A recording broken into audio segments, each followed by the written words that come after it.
नमस्कार मित्रांनो. सरकारी कर्मचारी आणि पेन्शनधारकांसाठी एक मोठी अपडेट समोर आली आहे. 8व्या वेतन आयोगाच्या पहिल्याच बैठकीत अनेक मोठ्या मागण्या मांडण्यात आल्या आहेत. 28 एप्रिल रोजी नवी दिल्ली येथे झालेल्या या बैठकीचं अध्यक्षस्थान न्यायमूर्ती रंजना प्रकाश देसाई यांनी भूषवलं.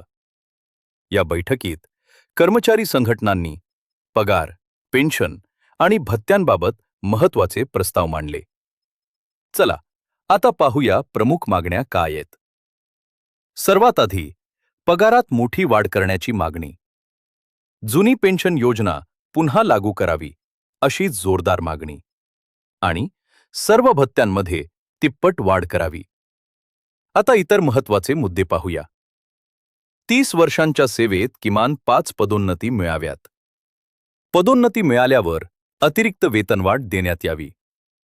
HRA आणि रिस्क अलाउन्स वाढवण्यावर भर. व्याजमुक्त ॲडव्हान्स पुन्हा सुरू करावेत. आणि 600 दिवसांची रजा एन्कॅशमेंट देण्याची मागणी. यासोबतच एक मोठी मागणी म्हणजे सेवेत असताना अपघाती मृत्यू झाल्यास भरपाई थेट 2 कोटी रुपये देण्यात यावी.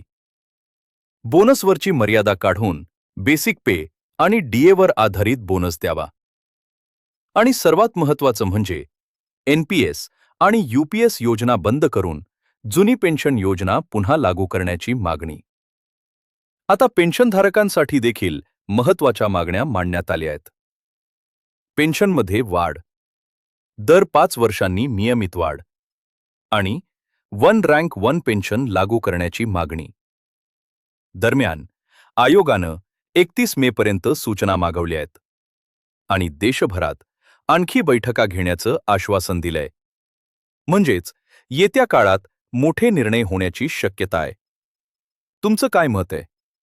खरंच पगारात मोठी वाढ होईल का? कमेंटमध्ये नक्की सांगा.